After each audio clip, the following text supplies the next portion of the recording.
Halo, setelah kita mengetahui dasar layout dengan tabel, berikutnya kita perlu membuat atau mengkodekan layout ini. Nah, caranya gimana? Yang pasti buatlah terlebih dahulu file, misalnya dengan nama index.html. Nah, kemudian kita buka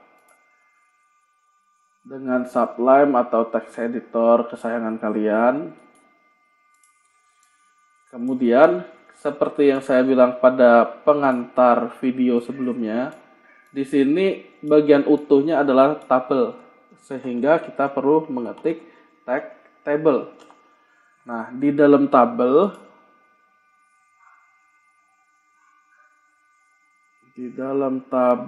nanti ada yang namanya baris, yaitu TR1 ini. Nah, di dalam baris ada kolom, yaitu TD. Berarti di baris pertama ini ada TD. TD isinya header. Nah, ini akan saya coba simpan untuk ngecek apa hasilnya. Kita coba buka dengan browser.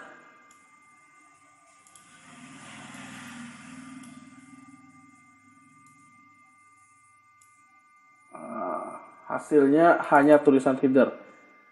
Supaya ada bingkainya gimana ya? Tabel itu punya atribut border. Coba kita kasih set 1.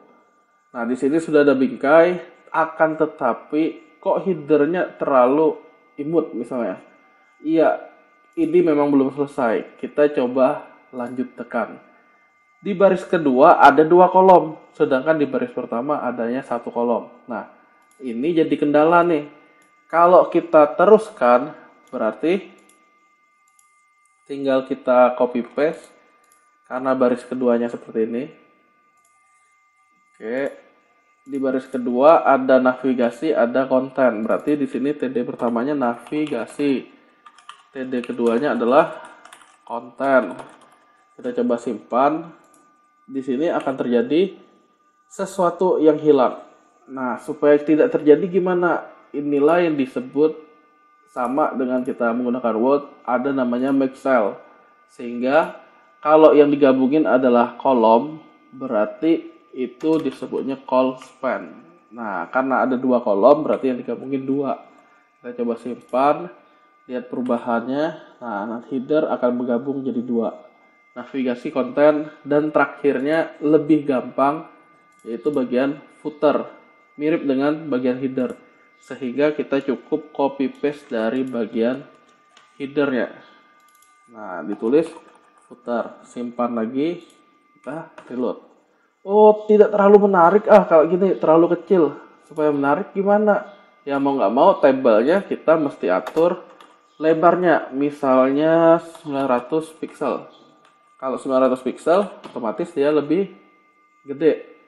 Oh, kurang menarik juga kok nggak di tengah-tengah? Ya berarti kita mesti nambahin atribut align center. Oh, saya nggak mau garisnya ketebelan. Ya coba tambahin self padding sama self spacingnya. Self padding, self spacing coba 0. Apa yang terjadi? Ya kayak gini.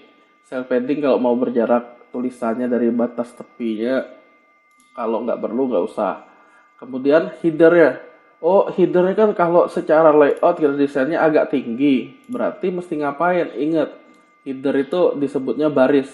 Sehingga kalau baris kita naruhnya di TR. TR height. Height-nya berapa? Misalnya 150 pixel. Tetes. Nah, kurang lebih begini. Nanti ada bagian tulisannya atau headernya atau gambar kita atau ucapan websitenya itu judulnya apa. Nah, kemudian ada navigasi. Navigasi ada tinggi juga, biasanya agak tinggi dibanding yang lainnya. Nah, misalnya height-nya 500 pixel. Simpan. Dia akan seperti ini. Oh, kalau kalian merasa ketinggian nih, cukup 400 saja. Ya kurangi, berarti 400. Nah, dah. Kalau sudah, oh navigasi kan bagiannya nggak usah terlalu gede, nggak segede konten. Berarti bagian navigasi mesti kita kecilin. Ngecilinnya gimana? Navigasi berarti punya width. Width-nya sekitar 70 pixel, misalnya apa yang terjadi? F5. Oh, kekecilan katanya. Kalau 150 pixel. Nah, kurang lebih begini. Nah, cuma nggak serunya headernya biasanya ucapan untuk judul itu biasanya di rata tengah, sehingga kita perlu bikin dia ada di tengah-tengah. Berarti di sini align-nya adalah center. Ya, navigasi dan konten bagusnya mulai dari rata paling atas. Berarti mereka akan di V-align-nya. V-align top. Harusnya sama untuk konten juga seperti itu. V-align top. Footer biasanya juga tengah, berarti align center. Ya tinggal di copy saja, simpan, paste, reload. Nah, layout dasarnya sudah jadi. Untuk video selanjutnya berarti kita bahas bagaimana cara mengisi masing-masing layout ini sesuai kebutuhan kita. Dilanjut di video selanjutnya ya. Terima kasih.